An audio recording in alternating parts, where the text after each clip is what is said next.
and business leaders. Our closing event was a fish fry. It was open to all Grady County residents, and each event served to better educate Grady County residents concerning the purpose, uses, and timeline of the lake. Alexa will tell you a little bit more about the meals. I'm Alexa Miller, and on February 23rd, 4 of our team members traveled to Grady County to put on 2 informational meals for the influential community and business leaders of Grady County. Both of the meals are hosted in the boardroom of the Grady County Chamber of Commerce, and as you can see from these pictures, we had a great turnout. Between both meals, there were a total of 16 guests, including several commissioners, religious leaders, and even the mayor. At each meal, we were able to talk with the guests as they ate, and then afterwards, we gave a brief presentation about the Tire Creek Lake project and were able to answer questions about the funding and restrictions on the lake. Both meals were well received. Later that afternoon, we gave a campaign update and awareness presentation to the Archway Council. The members of the board were clearly impressed with the work we've done thus far in our campaign. Both the Archway members and the community members received a gift bags like these right here.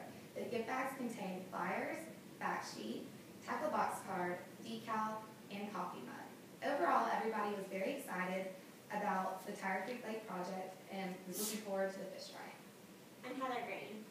The Tire Creek Lake Fish Fry was held on Tuesday, March 6th from 5 to 8 p.m. at the Grady County Cultural Center, and it was open to all Grady County residents. The fish fry kind of created a warm, inviting environment where Grady County residents could socialize with each other, all while learning about the Tire Creek Lake project. When guests arrived, we invited them to submit their name and contact information in order for a chance to win some free giveaways. And then we welcomed them inside to enjoy a buffet of fried fish and some live music by the Just Us Country Band. Children were invited to draw what they were looking most forward to doing when Tire Creek Lake arrived, and were also welcome to play some other lake-themed games. I'm Rachel Manning, and to help educate the Grady County residents at our fish fry, we really wanted to have informational booths. Dr. Rasmussen, a current UGA professor, was able to attend to answer questions on water quality and downstream impacts of the lake, as well as explain the actual topography of the lake to Grady County residents. Mr. Rob Weller also attended the event. He was able to explain the DNR's role in the project, past, present, and future, as well as talk about the sustainability of the lake as a fishery. Both Mr. Weller and Dr. Rasmussen were able to take the mic and turn it through the whole audience and answer questions and talk more about the lake. We had a fantastic turnout of 343 people total. We had a lot of feedback from people that were leaving that really loved the event, as well as receiving an email from T.D. David, a Grady County Commissioner. As you can see, he praised our event and said that we opened eyes and minds, as well as created a renewed perspective to the project.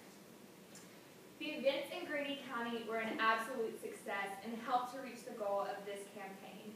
We personally interacted with more than 650 Grady County residents. We had one-on-one conversations where they were able to ask us questions about the purpose, uses, and timeline of Tire Creek Lake. We answered these questions and gave the residents a better understanding of the project as a whole. From the fish fry to the baseball fields at the high school, the events in Grady County increased the awareness among Grady County residents concerning the lake.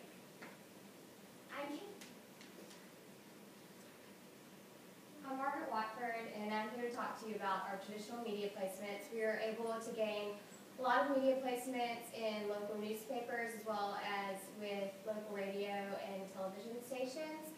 Our first big promotional push was for the fish fry, of course, and we were able to land 2 pieces in the KRO Messenger, both a pre- and post-event article. We also had 40 hits on the local radio station WGRA, and the local television station WCN also did a promotional piece concerning the fish fry. On March the 6th, the day of the fish fry, we also hosted a media event inviting Stephen Abel from WALB, as well as Maisha Wind, who's here with us today from the KRO Messenger. They were able to tour the development site of Tire Creek Lake for the first time. It was the first time that media was invited to tour the site, so that was a really exclusive opportunity for them, and this resulted in a 6 o'clock news piece coverage with WALB as well as an online piece. And in addition to the media day, we totaled 5 articles in the Cairo Messenger.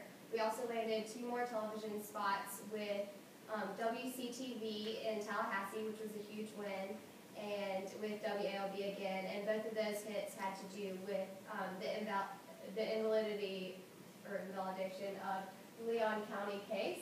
As you can see by this chart, this is a week-by-week update of the number of media hits that we gained. The week of March the 12th was our spring break, so that's why we had that dip there. But as you can see, our media hits continued to increase well after the fish fry event. I'm Katie Anderson, and to prepare the Tire Creek Lake spokespeople for the media day, we created a presentation and walked each spokesperson through. I'm sorry, I thought I was talking about the media day, so we're gonna have to work that out. The slide's missing. Okay.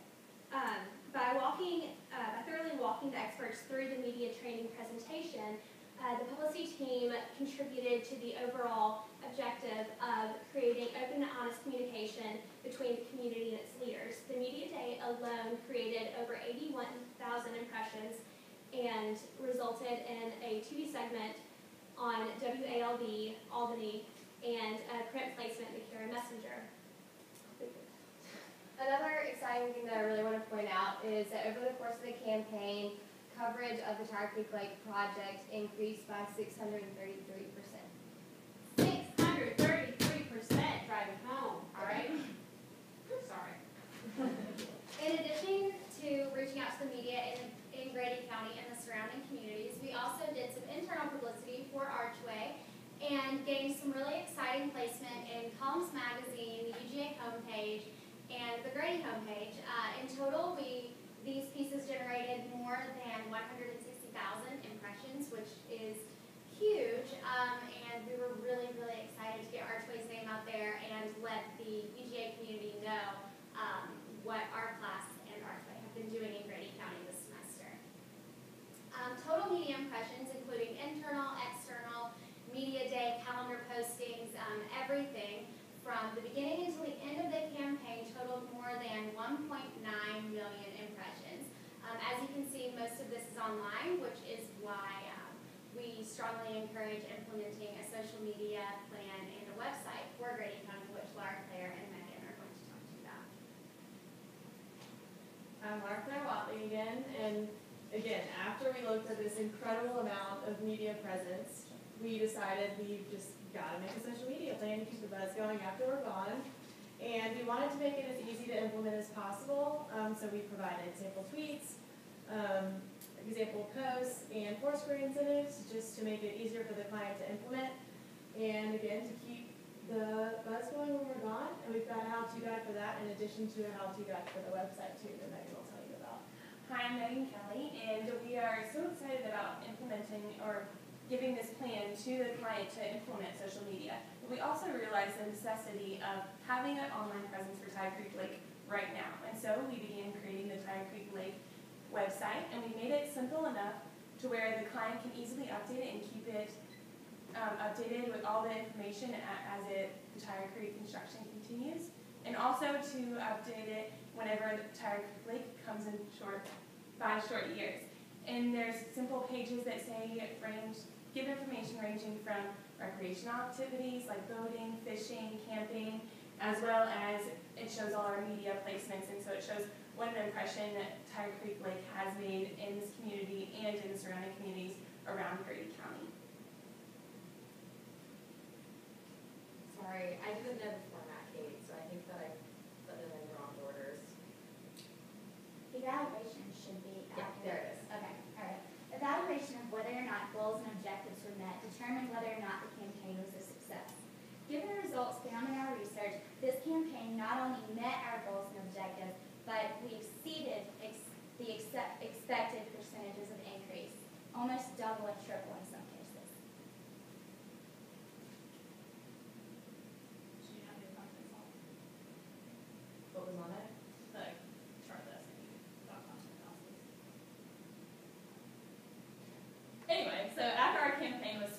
did a post-campaign content analysis where we examined the change in content from pre-campaign to post-campaign. What we wanted to do with this post-campaign analysis was to measure whether or not we reached our objective of honest and open communication. So what we did was we conducted a collection of the articles very similar to the pre-campaign process. We did a search of archives as well as UGA databases, and overall we collected 11 articles about Tired Creek Lake that were published from January 2012 through the end of our campaign at the end of March. Based on an analysis, we measured the number of times that a Grady County official or communication team leader was mentioned in the article and compared that to the number in the pre-campaign data. Overall, we found that there was a 16.49% increase in the amount of open and honest proactive communication that was published about Tired Creek Lake, which well exceeded our goal of 5%. And like Nicole and Sarah mentioned, we exceeded all expectations. I'm a sports fan, so I like to say we knocked it out of the park. As you can see, all of our facets of the knowledge increased by more than 5%, which was our goal, with overall knowledge increasing by almost 13%. That may not seem much, 13%, but for a 2-month campaign, it's a big jump.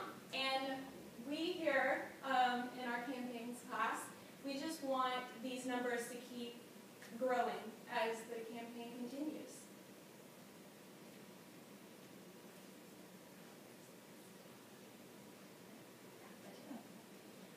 I'm Annie Bateman, and for the Tired Creek Lake campaign, we were given a budget of over $5,000 by the Archway Partnership, which is huge for us. And after some preliminary research, we were able to really determine where our money would be best spent to benefit the client and to reach our key our goals and objectives, generally to raise awareness for the Tired Creek Lake project. As you can see by looking at the table here, the bulk of our money was actually spent in 3 areas. First of all, promotional items. We had printed cups made, bumper stickers and mugs, all toting the Tired Creek Lake logo, which we wanted to get disseminated as widely as possible in Grady County so that people recognized it. And our other 2 largest costs were the implementation of events, including the Fish Fry at the Grady Cultural Center, and also actually getting members of our class to and from Grady County, as we determined that it was so important for us to be interacting with the people of Grady County and face-to-face and really get those impressions in order to increase awareness. The 2 following graphs actually show just kind of an illustration of how the hours were spent over the course of our campaign to reach our objectives. And as you can see by looking at this first graph, you get a breakdown of the hours spent by week. And you can see we have a couple peak weeks here. Week 9, which is the red highlight bar in the middle, was actually the week of our Fish Fry event in Grady County. The reason that we had so many hours was because we actually got every member of our class to go down to Grady County and really give their full time and attention to implementing this event and interacting one-on-one with the residents and really getting our message out there. This final graph shows the campaign hours broken down by topic. After gaining some preliminary research, we were able to see where we really wanted to put these hours that we had, and the majority of our hours were actually spent in staff meetings, which involved planning different events and kind of breaking up into teams to get some of our important research and work done. And the other large chunk of our hours was spent for implementation of actual events, which included the Fish Fry, the informational breakfast and lunch, and those were all very widely successful. So, as Andy demonstrated, we collectively have put in a lot of time this past semester towards this project, and we are so proud of the results that came from the project. And we thank everyone here for the opportunity and hope you have learned a little more about Tired Creek Lake. So, thank you all for being so patient with the slideshow. I'm not very visual apparently because the way